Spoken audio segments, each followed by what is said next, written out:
Hi, I'm Dan Aubuchon, and welcome back to the Joy of Tennis Teaching. We had a great time out on court, actually doing a lesson last week, and I've had some discussions this week about that lesson.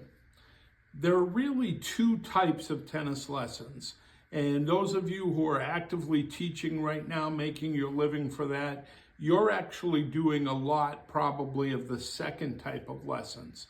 And that's lessons where you take people who already play the game and you're helping to upgrade their strokes, their strategies. You're helping them to improve their game. Last week was an example of what the tennis industry really needs now, I believe, and that's to introduce new people to the game. And I was talking with Stacy, our young pro, about that and what the real difference is. And the difference is when you have a new player, you have to be very careful not to overteach technique. What do I mean by that? Reese didn't need us to tell him how to place his feet, how to do his backswing, whether his elbow was up or down. We didn't want to do a lot of technique.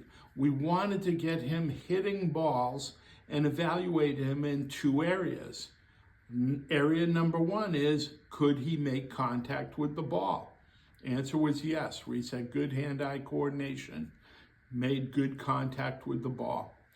Question number two is, how is the ball judgment?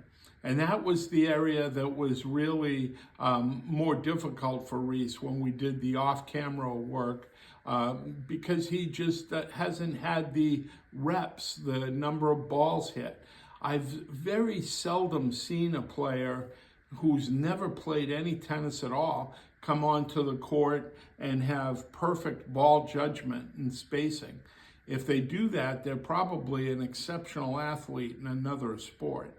So when you're introducing new players, be careful not to overteach and build that contact and ball judgment. Those are the two areas we really need to go. If you're thinking of taking up the game, if you've just stumbled onto this YouTube broadcast and you're saying, geez, I'd like to try tennis, you can teach yourself. But again, go out and keep it simple. Don't try to learn every grip in the book and read a book that has all kinds of a complicated theory about how to hit the ball. Just get out there and hit the ball back and forth. Can you sustain a rally? Can you and your friends hit the ball back and forth? I'll never forget the way I was introduced to the game. My good friend Jeff Karsh came to the house and his dad had given him a box from Kmart that had two cheap wooden rackets and a can of tennis balls. Not very good tennis balls either, if I remember. And we went down to the public courts and we just tried to bat it around. And geez, it was kind of fun. We had good hand-eye coordination. We played lots of other sports. The tennis ball was different, and so we needed to just make mistakes and go back and forth and hit lots and lots of balls. And that's the way to go. The reason I'm bringing this up now is the game of tennis is undergoing a real examination of itself. The USTA has set a goal of wanting to get 35 million people to play the game of tennis by the year 2035. So in 10 years, we have to add about 10 million people, a little less than 10 million new players to the game. Well, there's two problems. Number one is I don't think we're very good at introducing the game to new players.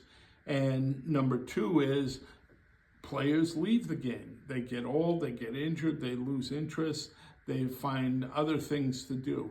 If we can get more people hooked on tennis, and that's what you need to do, is get them out there hitting the ball back and forth. Keep it simple. There's always going to be time to teach more technique later.